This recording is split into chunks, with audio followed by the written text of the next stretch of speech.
On a quiet Sunday morning, Emma woke up with a big smile. It was her favorite day of the week because she always visited her grandmother. Her grandmother lived in a small house at the edge of the town, surrounded by tall trees and colorful flowers. Emma loved going there because the house was full of stories, warm memories, and the sweet smell of baked cookies. After breakfast, Emma packed her small bag. She put inside it a notebook, a pen, and a chocolate bar. When she reached the door, she checked her pocket for the small silver key. The key her grandmother had given her last year. It was not just any key. It was special. Her grandmother told her, "This key opens more than just a door. One day, it will open a story." Emma never understood what that meant, but she always kept the key with her. She walked happily through the streets, humming a soft song. But when she reached her grandmother's gate, she touched her pocket. The key was gone. Emma froze. Her heart dropped. She checked all her pockets again. Nothing.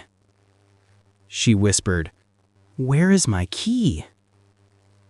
The wind blew gently, as if it knew something Emma didn't.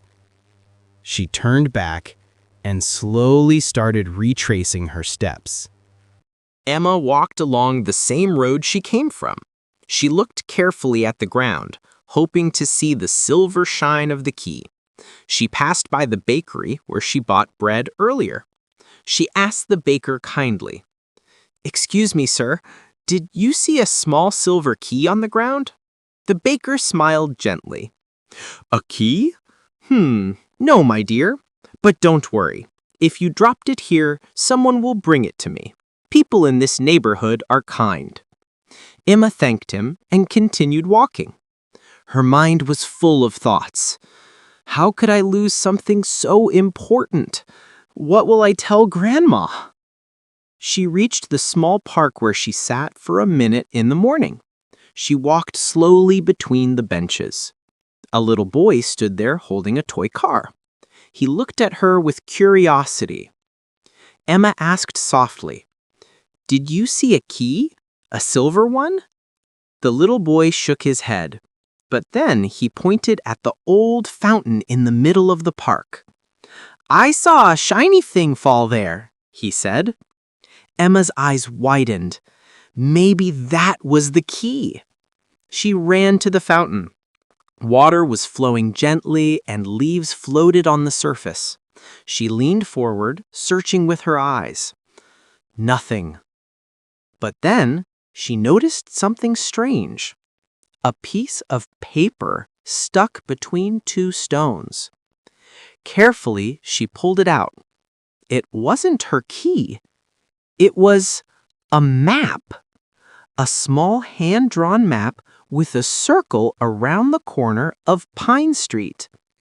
Emma whispered, "Why is there a map here? What does it mean?" Emma felt confused, but something inside her whispered that she should follow the map. The circle around Pine Street looked important, so she held the map tightly and walked toward that street. As she turned the corner, she found an old man sitting on a chair outside his small shop.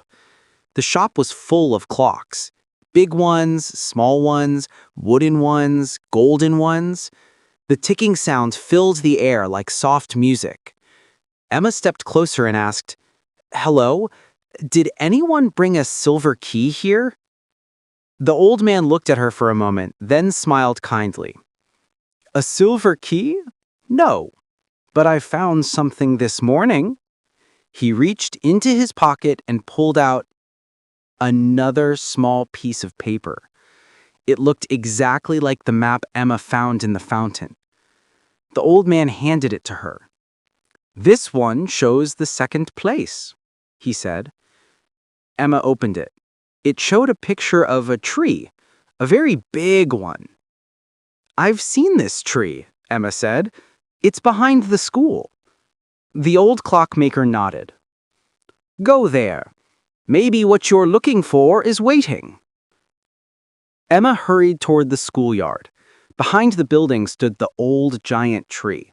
Its branches were wide like open arms, and children always played under it. She walked around the tree slowly. And then she noticed something shiny stuck inside the bark. Her heart beat fast. She reached out carefully. It wasn't the key. It was a third piece of the map. She now had 3 pieces. When she put them together, they formed one complete map.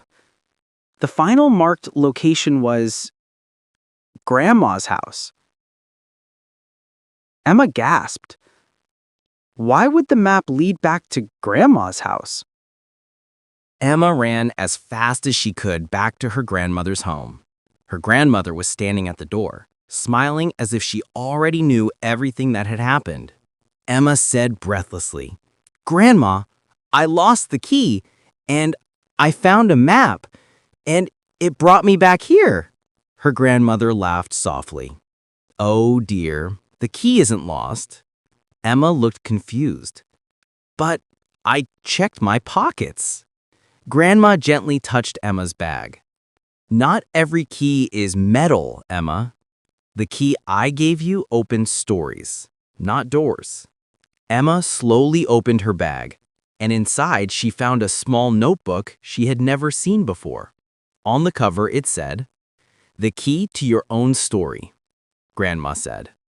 That key was meant to make you explore, think, walk, ask, search.